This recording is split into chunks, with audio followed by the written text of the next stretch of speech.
The three-race series starting in Japan ended with a race that altered the World Championship standings. And it leaves us with an open outlook for the upcoming races of the season, where many things can still happen.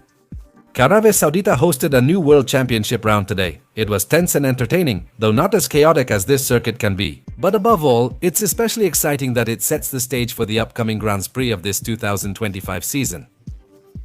Now we have a week off before the next Grand Prix of the year, but for now, it's time to get to work. To the recap of the 5th round of the Formula 1 World Championship, the Saudi Arabian Grand Prix. There were no early surprises at the Grand Prix start from penalties or similar issues. The surprise for many was that in qualifying, Max Verstappen took pole position, snatching it from Piastri on the final attempt. Meanwhile, Lando Norris ended up hitting the wall on his first Q3 attempt, so no matter what his rivals did, he would end up starting 10th in this Grand Prix. This meant Piastri and Max Verstappen both had the best chance to take the lead in the Drivers' Championship. If we won this Grand Prix, Max's closest competitors would be Piastri and Russell, qualifying 2nd and 3rd.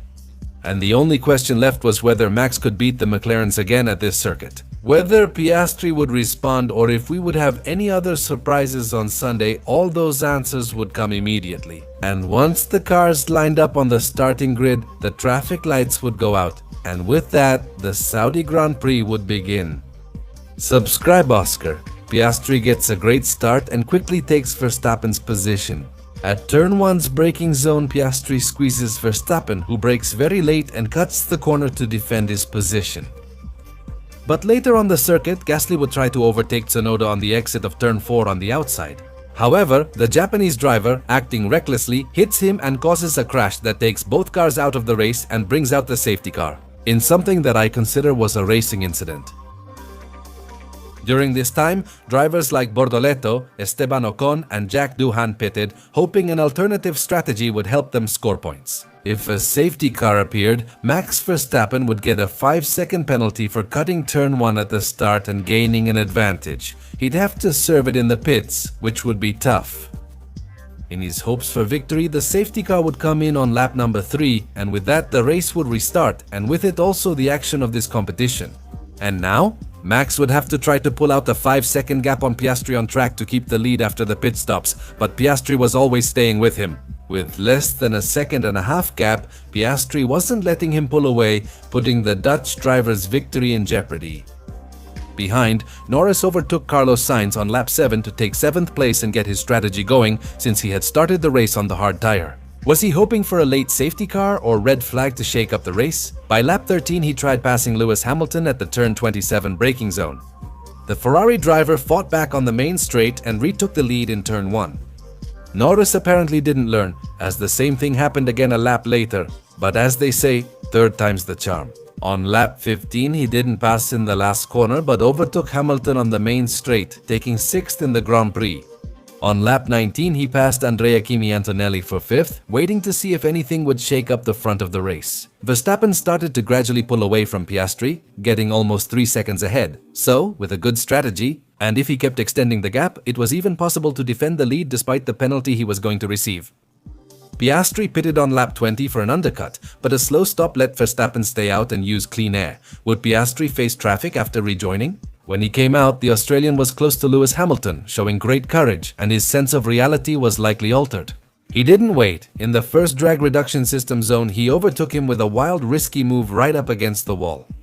At this moment, Verstappen pits to serve his penalty, but it backfires as he exits 4 seconds behind Piastri, effectively losing the win. During that stint, Antonelli pitted on lap 20, Russell and Hamilton on lap 24, leaving Lando Norris out on hard tires and Charles Leclerc holding good pace on mediums. It wasn't until lap 30 that Leclerc ended his stint to switch to hard tires, and now, with that advantage, he would try to gradually move up positions in the standings, at the back of the grid. There were unusual battles between drivers who pitted early and those regaining positions after normal or late stops.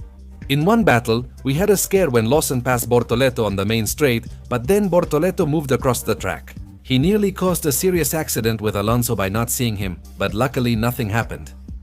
Hadjar switched to medium tires during his pit stop and began gaining positions, closing in on the Williams cars, who used drag reduction system to defend. This happened near the end of the race. They did quite a bit of teamwork, and in the end, this ended up paying off for them, moving back to the front. On lap 34, Norris would stop to put on the medium tire and thus close his stint Leclerc. By lap 36, he was chasing Russell, and by lap 38 overtook him to claim the final podium spot. Surprisingly, the Mercedes slowed down, and Norris soon caught up to Russell. He passed him on lap 41 but lost up to 10 seconds to his rivals in 10 laps, ending a disappointing race for Mercedes.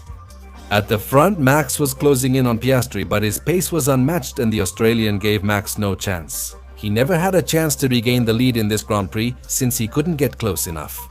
This race set up a potential final showdown between Lando Norris and Charles Leclerc. The Brit was gradually catching the Monegasque driver, gaining time by using the medium tires. But no matter how hard he tried, he couldn't get within drag reduction system range to challenge the Ferrari driver. That's where things ended. When lap 50 arrived, Piastri finished first and claimed victory, becoming the new Formula One World Championship leader.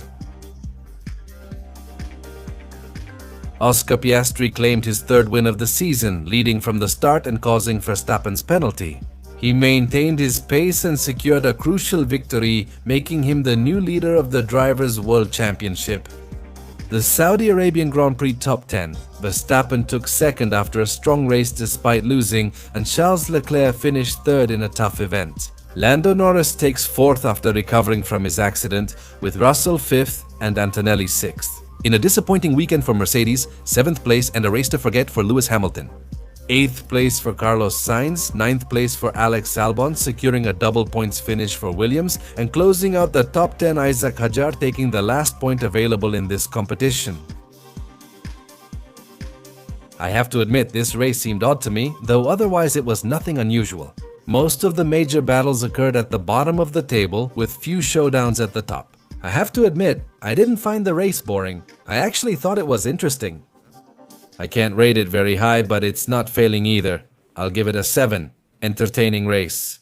And even though we'll have to wait a week for Formula One action to resume, the battle is more exciting. With the context we have now in the Drivers' Championship fight, my drivers of the day this time are Charles Leclerc, Carlos Sainz, and especially Oscar Piastri, whose driving today has been simply outstanding. He won the race from the start, controlled the pace, overtook when needed, and overall, Oscar Piastri was unstoppable this Sunday. And he put all this together to achieve a huge victory at this Leras circuit.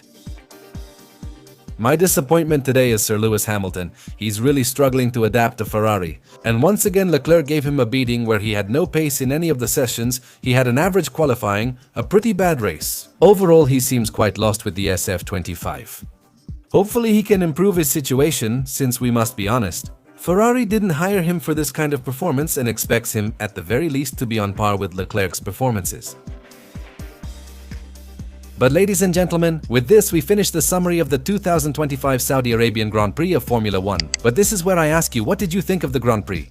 What rating would you give this race? And tell me, who were your drivers of the day and your disappointments from this Saudi Arabian Grand Prix? Let me know all your opinions in the comments section. That's all from me.